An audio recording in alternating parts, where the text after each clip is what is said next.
हज़रत नाफे आपके ग़ुलाम थे, उनसे कहने लगे कहीं से मछली मिल जाए ना थोड़ी सी तो मैं खाऊंगा। तो कहते हैं मैं सारे मदीने में ढूंढता रहा, मछली ना मिली।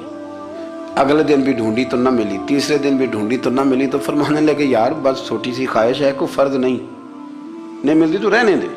कहते हैं चौथे दिन मछली मिल गई, मैं 1.5 दिनार की मछली लाया। ला के हज़रत अब्दुल्ला इब्न उमर रज़ी अल्लाह तआला अन्हु के सामने जो मछली रखी तो आपने लुकमा रोटी का तोड़ा था, मछली को लगाने लगे कि दरवाजे पे फकीर ने आके आवाज दी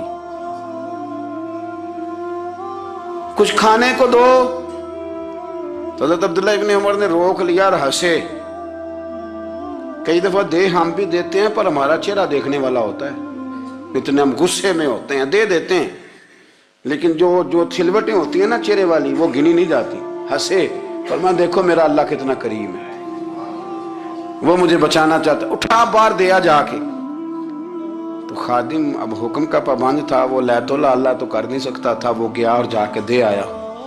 फकीर जब सारे मोहल्ले से आटा इकट्ठा कर लेते हैं तो फिर एक जगह जाके बेचते भी हैं। दे आया, वो 2 गलियां आगे गुजरा तो मैं पीछे दौड़ा गया। मैंने कहा सच बता खानी है कि बेचनी है? वो कहने लगा जो भी सबब लग जाए कर जाऊंगा, आपने दे जो दी है। तो कहते हैं मैंने उसे कहा कि ये 1.5 दिनार की मैंने खरीदी थी, अगर तू 2 दिनार की मुझे बेच दे तो आजकल मछली मदीने में मिल नहीं रही, तो मैं अपने आका को दे दूंगा, वो यही खाएंगे, बीमार हैं। तो कहने लगा जी बिस्मिल्लाह, मुझे क्या एतराज है, 2 दिनार मिल रहे हैं, 1.5 की मछली, और 1.5 की भी किसी ने नहीं खरीदनी थी, अब तो पक गई। फरमाते मैंने 2 दिनार उसको थमाए, वो मछली उससे खरीदी और खरीद करके मैं लाया। ला के हज़रत अब्दुल्ला इब्न उमर के सामने दोबारा रखी तो फरमाया ये कैसे आ गई? मैंने कहा हुजूर 1.5 की खरीदी थी और फिर फकीर को दे दी, अब उसी से मैं 2 दिनार की खरीद के लाया हूँ, आप कबूल फरमाएं। तो फरमाने लगे तुमने अच्छा नहीं किया, अब इस तरह करो 2 दिनार भी उसे दे और मछली भी वापस दे।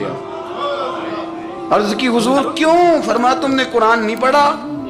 हुजूर पढ़ा है। फरमाया रब फरमाता है लन तनालुल बिर्रा हत्ता तुनफिकु मिम्मा तुहिब्बून, तुम भलाई को उस वक्त पहुंचोगे जब अपनी प्यारी चीज राह खुदा में खर्च करोगे।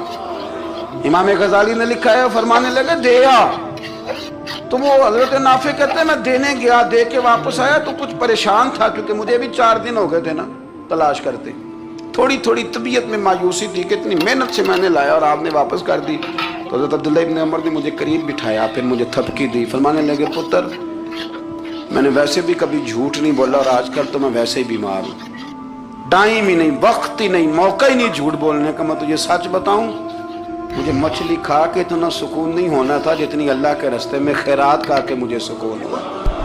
तो तुझे तो मेरी राहत से गर्ज है ना कि मुझे राहत कैसे होती है, तो मुझे सुकून मिला है राह खुदा में दे। मैं नफसानी ख्वाहिश पूरी कर लेता तो ये मेरा नफ्स कल फिर मुझसे मछली मांगता, परसों कहता नहीं छोटे गोश्त की यखनी भी चाहिए। हम लोग उलझ गए हैं, बहुत बड़े कैदी हैं अपने आप के, बड़े कैदी हैं, सारा दिन अपनी ख्वाहिशात की तकमील में भागे रहते हैं।